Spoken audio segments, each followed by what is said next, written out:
ಚಿರಾಗ್ ಮತ್ತು ಆಕಾಶ್ ಗರ್ಗ್ ಅನ್ನೋದು 4 ಮತ್ತು 5ನೇ ಸ್ಥಾನ ಪಡೆದಿದ್ದಾರೆ. ಒಳ್ಳೆಯ ಮಾರ್ಕ್ಸ್ ತೊಗೊಂಡಿದ್ದಾರೆ. ಇವನ್ನೆಲ್ಲ ನೋಡಿದಾಗ ಸೈನ್ಸ್ ಮತ್ತು ವಾಣಿಜ್ಯ ಅಂದರೆ ಕಾಮರ್ಸ್ ಸಂಬಂಧಿಸಿದವ್ರು ಹೆಚ್ಚು ಪಾಸ್ ಆಗ್ತಾ ಇದ್ದಾರೆ. ಅದರಲ್ಲೂ ಸೈನ್ಸ್ ಸಂಬಂಧಿಸಿದಂಥದ್ದು BA, MS ಇಂಥ ಮಾಡಿದಂಥ ವಿದ್ಯಾರ್ಥಿಗಳು ಸೆಲೆಕ್ಷನ್ ಆಗ್ತಾ ಇದ್ದಾರೆ. ಆರ್ಟ್ಸ್ ಸಂಬಂಧಿಸಿದಂಥ ಸೆಲೆಕ್ಷನ್ ಆಗೋದು ಭಾಳಷ್ಟು ರೇರ್ ಏನೋ. ಯಾಕಂದ್ರೆ ಸಿಲೆಬಸ್ ಆ ರೀತಿ ಸ್ಟ್ರಕ್ಚರ್ ಮಾಡಿಬಿಟ್ಟಿದ್ದಾರೆ. ಇಂಗ್ಲೀಷ್ ಮತ್ತು ಮ್ಯಾಥ್ಸ್ ಯಾರು ಗಟ್ಟುಳ್ಳವ್ರು ಇರ್ತಾರೆ ಅವರು ಈ ಪರೀಕ್ಷೆಯನ್ನು ಗೆದ್ದು ಹೋಗುವಂಥ ಸಾಧ್ಯತೆಗಳು ಆಗಿಬಿಟ್ಟಿದೆ ಇವತ್ತು. ಅದರಲ್ಲೂ ಇಂಜಿನಿಯರಿಂಗ್ ಹುಡುಗರು ಒಳ್ಳೆಯ ಅಭ್ಯಾಸಕರು ಸೆಲೆಕ್ಷನ್ ಆಗ್ತಾ ಇದ್ದಾರೆ. ಆ ದಿಶೆಯಲ್ಲಿ ನಾವು ಇಲ್ಲಿ ಗೆದ್ದಂಥವ್ರೆಲ್ಲ ನಂಬರ್ ರ್ಯಾಂಕ್ ಹೊಡೆದವ್ರು ನೋಡಿದರೆ ಮ್ಯಾಕ್ಸಿಮಮ್ ಎಲ್ಲರೂ engineering MBBS, MSc, MCom, ME ಆದಂಥವ್ರು PhD ಆದಂಥವ್ರು ಭಾಳಷ್ಟು ರೇರ್ ಆಗ್ತಾ ಇದ್ದಾರೆ ಅಂತ.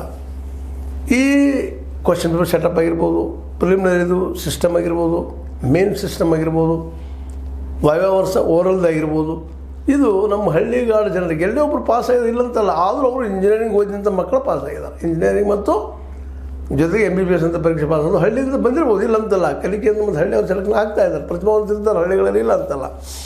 ಆದರೆ ಕಾಮನ್ ಆಗಿ ಮೊದಲಿದ್ದಂಥ ಸಿಸ್ಟಮ್ ಅದ್ರೊಳಗೆ ಎಷ್ಟು ಪ್ರಮಾಣದಲ್ಲಿ ಹಳ್ಳಿಯವರು ಪಾಸ್ ಆಗ್ತಿದ್ರು ಅದು ಕಡಿಮೆ ಆಗ್ತಾಯಿದೆ.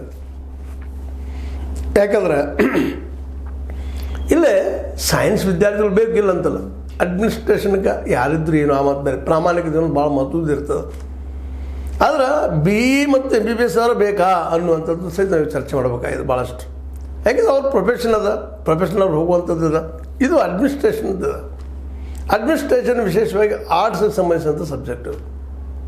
ಯಾಕಂದರೆ ಇಲ್ಲೇ ಎಕನಾಮಿಕ್ಸ್ ಆಗಿರ್ಬೋದು, ಪೊಲಿಟಿಕಲ್ ಸೈನ್ಸ್ ಆಗಿರ್ಬೋದು, ಇನ್ನೂರು ಸಬ್ಜೆಕ್ಟ್ಗಳಾಗಿರ್ಬೋದು, ಆರ್ಟ್ಸ್ದು ಇವೆಲ್ಲವೂ ಒಬ್ಬ ಅಡ್ಮಿನಿಸ್ಟ್ರೇಟರ್ಗೆ ಏನು ಬೇಕಲ್ಲ ಅದನ್ನು ಕಲಿಸೋದು.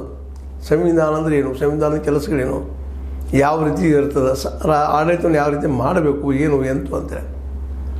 ಏನು ಪ್ರತಿಭಾವಂತರು ಅದನ್ನು ಬೀದವ್ರು ಬರಬಾರ್ದು ಅಂತ ಇಲ್ಲ ನಮ್ಮದು ಅಭಿಪ್ರಾಯ ಇಲ್ಲ. ಆದ್ರೆ ಈ ಆರ್ಟ್ಸ್ಗೆ ಸಂಬಂಧಿಸಿದಂಗೆ ಯಾಕೆ ಕ್ವಶನ್ ಪೇಪರ್ ಸೆಟ್ ಆಗ್ತಾ ಇಲ್ವೋ, ಅಥವಾ ನಾವು ಇವತ್ತು ಕನ್ನಡ ಮಾಧ್ಯಮ ಮಾಡಿದ್ದು ನಮಗೆ ತೊಂದರೆ ಕೊಡ್ತಾ ಇದ್ದೀವಿ ಅನ್ನೋದು ನಾವೆಲ್ಲರೂ ಕುಂತು ಚಿಂತನೆ ಮಾಡಬೇಕಾಗಿದೆ.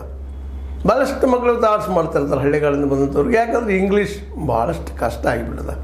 ಮತ್ತು ಇವತ್ತು ಇಂಗ್ಲೀಷ್ ಬರಲಾರ್ದ, ಇಂಗ್ಲೀಷ್ನಲ್ಲಿ ಮಾಸ್ಟ್ರಿ ಆಗಲಾರ್ದ, ಇಂಗ್ಲೀಷನ್ನು ರಕ್ತಗತ ಮಾಡಿಕೊಳ್ಳಾರ್ದ, ಜೊತೆಗೆ ಮ್ಯಾಥ್ಸನ್ನು ರಕ್ತಗತ ಮಾಡಿಕೊಳ್ಳಾರ್ದ, ಅದರಲ್ಲೂ ಮಗ್ಗಿ ಅಂತ ನಾವು ಅದರ ಟೇಬಲ್ಸ್ ಅಂತೀವಿ, ಅವುಗಳನ್ನು ರಕ್ಷಣೆ ಮಾಡಿಕೊಳ್ಳಾರದ ವಿದ್ಯಾರ್ಥಿಗಳು ಈ UPSC ಪಾಸ್ ಆಗೋದು ಭಾಳ ಕಷ್ಟ, ಕಠಿಣ, ಸಾಧ್ಯ ಅಂದಂಗೆ ಆಗಿ ಹೋಗ್ಬಿಟ್ಟದ. ಇವತ್ತಿನ ಕ್ವಶನ್ ಪೇಪರ್